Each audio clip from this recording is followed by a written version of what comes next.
As global markets whipsaw and competition across Asia intensifies, the Philippines finds itself a defining moment where business confidence, investment momentum, and policy clarity could make or break our next chapter of growth. With trade partners reassessing their foreign strategies, foreign investors tracking every signal from Manila, and local industries pushing harder than ever for true ease of doing business reforms. The country's business climate is not just evolving, it's being tested. For the private sector, the stakes couldn't be higher. The decision made in the coming months will shape capital flows, market stability, and the trajectory of the Philippine economy. Well into next year, joining us now via Zoom is Mr. Chris Nelson, Executive Vice Chairman of the British Chamber of Commerce Philippines, to cut through the noise and help us understand where country's business landscape is heading and what investors around the world are paying close attention to. Hi, Chris. Welcome to the show. Good morning and a warm welcome to all your viewers. Good morning. I know that it's in wee hours and you have catered us. Thank you so much for that. And to start off from your vantage point, Chris, how would you describe the Philippine business climate today, and what leading indicators are you watching most closely as we approach 2026? Sure. Look, I mean, of course, as you've correctly outlined in the start of your program, the flood control issues is clearly there and obviously on people's minds, and we're looking for sort of clear direction, and the government is giving that. I would just sort of make the comment there that we've worked closely with Secretary Rector when he was Secretary of Finance, and now of course he's been made the Executive Secretary, and we congratulate him and wish him all the best. We've also met with Secretary Go when he was at the Philippine briefing back in October 2024. And as endorsed by other business leaders, we see this as positive moves. Mm-hmm. What we see as a landscape, though, of course, is how we can further develop investment for trade investment between the UK and the Philippines. In that context, we have, I think, encouraging moments. We've just had a recent trade mission specifically on meat exports. One of the things that we would look out for is also what's happening on legislation. Mm-hmm. We have been very proactive in getting key legislations passed, such as the E-Commerce Act, one of which, and I think I'd link it to your other report, which is about cybersecurity and scams. Yes. We're very active promoting the passage of the Cybersecurity Act.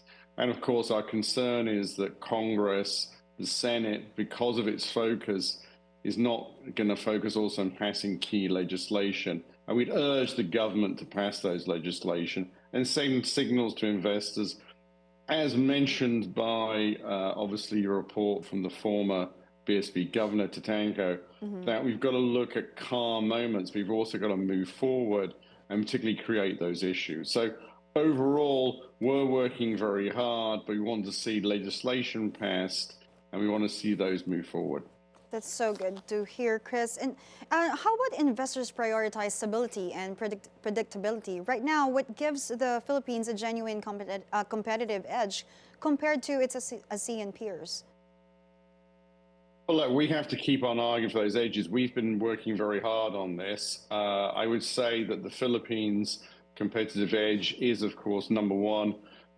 It's in its own right a very important market. You're close to 120 million people. The Philippines is a good place to set up and enter into Southeast Asia. And we have been advocating British companies to come here and do that. And also then obviously they can look at a wider area. In that context, I'd also say it's very important the Philippines joins key trading areas. They've joined RCEP.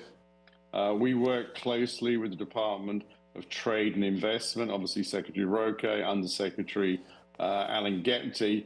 And in that context, we're very pleased that the Philippines has applied in August of this year to join CPTPP, the Comprehensive Trans-Pacific Partnership, which the UK is a member of. Mm-hmm. So I think that's very important. The other thing I'd like to highlight is, of course, the chairmanship that Philippines will host next year of ASEAN. I think that's a very important moment, and we'd like to support that. I know that You're going to have, obviously, I've just been in touch with Conception. I know the key players, George Barcelone, Michael Tan, they're going to be involved in this. And I think we're going to support that as well as the British Chamber. So again, that's a very important moment and something that can set the Philippines out with its chairmanship of ASEAN. And we support that, and we'll see how we can work closely for it. That's very exciting to hear, Chris. In terms of ease of doing business, it's always been a headline promise. Can you cite one area where you've seen real progress and one persistent bottleneck British companies still face on the ground? Sure. I think that, first of all, we've been an ARTA champion. We work closely with attorney Perez, who runs, obviously, ARTA. We've seen progress made. As we said, we talked about the E-Commerce Act. We'd like to see the implementing rules and regulations. I would highlight some points made by Senator Gatchalian, where he's saying that one of the key needs is to actually digitalize the local government units. So I think we've had success bringing companies in. I think what happens as well is, as you're aware, there's a different series of regulations. You have, of course, the national government, you have local government units. Now, I think what we want to see is further digitalization. This speeds up the process, it makes things much quicker, and people can move forward. We want clear rules. So I think, has ARTA or ease of doing business work? There has been progress, and all credit to ARTA in that and what we can do for it. But we can do much more, and we support the view of Senator Gatchalian to actually give more budget to the local government. Let's speed up the process.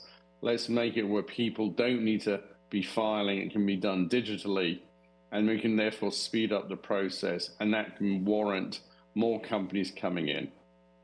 We have so much. I have so much to ask you about cybersecurity, but this is the last question I want to ask you before we leave. Renewable energy and digital infrastructure are attracting strong international interest. Where do you see the strongest momentum, and which opportunities are drawing UK participation right now? Well, renewable energy is clearly there. I think we've also seen on water. I'd like to just also highlight that's the work obviously being done by our British Embassy. We now have Ambassador Sarah Holton here. She took over from Lord Beaufils, and she came in September, and it continues strong momentum. We're also seeing the work of, obviously, the Department of International Trade in that context, trade and business, I beg your pardon. So I think renewable energy is key, water as well. Infrastructure is obviously a key sector that the British can get into. The other thing I'd just like to highlight is also agriculture. We've just had the trade mission of the Horticultural and Horticultural Development Board, AHDB. This is their 8th mission since 2021. And the Philippines is the #2 most important market in Asia after China for the export of British pork and beef, which is a key help in terms of food inflation. So key sectors is, of course, renewable, but we also have interest in agriculture. We see that progressing, and we see further trade and investment helped by us, and of course, led, of course, by Ambassador Holton with the embassy. Thank you, Chris, for giving the light of that sector and that side for the Philippine economy and the Philippine-UK relationship. My pleasure. Thank you.